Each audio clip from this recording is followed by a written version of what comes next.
আপনারা দেখছেন challenge ২৬ bulletin.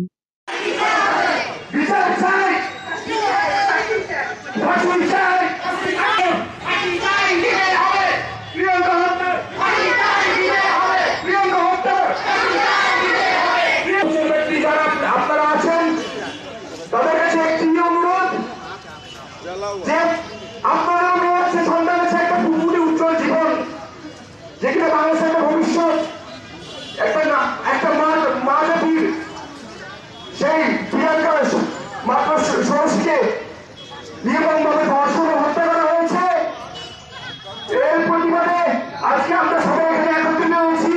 একটাই দাবি যে সর্বোচ্চ শাস্তি যেটা আমরা চাচ্ছি সেটা যেন আমরা পাই, এবং সেই ষড়যন্ত্র টাকা দিয়ে সব হয় না।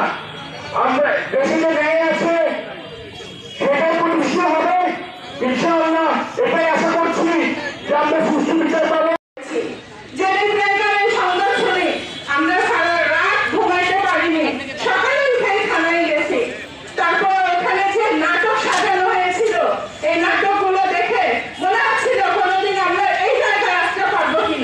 কিন্তু আলহামদুলিল্লাহ আজকে আমরা মানববন্ধন করতে পেরেছি। আমরা চাই আজকে এই মানববন্ধনের মাঝে আপনারা যারাই সাংবাদিক মহল আছেন, প্রশাসন আছেন, আমাদের সাথে থাকুন।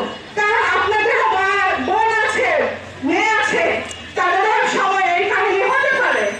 আপনারা আমাদের অন্যান্যরা শেখে, অন্যান্যরা বুঝে যে না আসলে আমরা যদি ধর্ষণ করি, আমরা যদি হত্যা করি, অনেক ভাই আছে, অনেক ভাই আছে, অনেক আমার বাবার বয়সের আছে, অনেক আমার মামার বয়সের আছে। আপনারা একটা প্রশ্ন করেন আপনার মনের মধ্যে, যদি একটা ছোট্ট 16 বছরের মেয়ের প্রতি এরকম নির্যাতন করা হয়, তাহলে আপনারা বলেন আপনার নিজের মেয়ে থাকলে বলা যায়।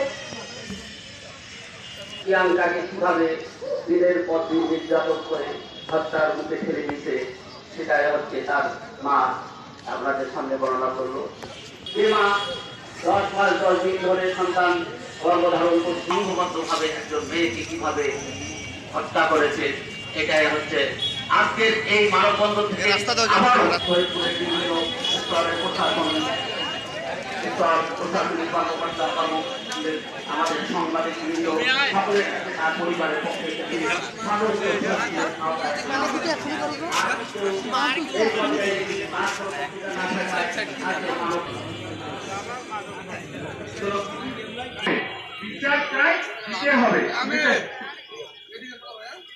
প্রিয়াঙ্কা হত্যা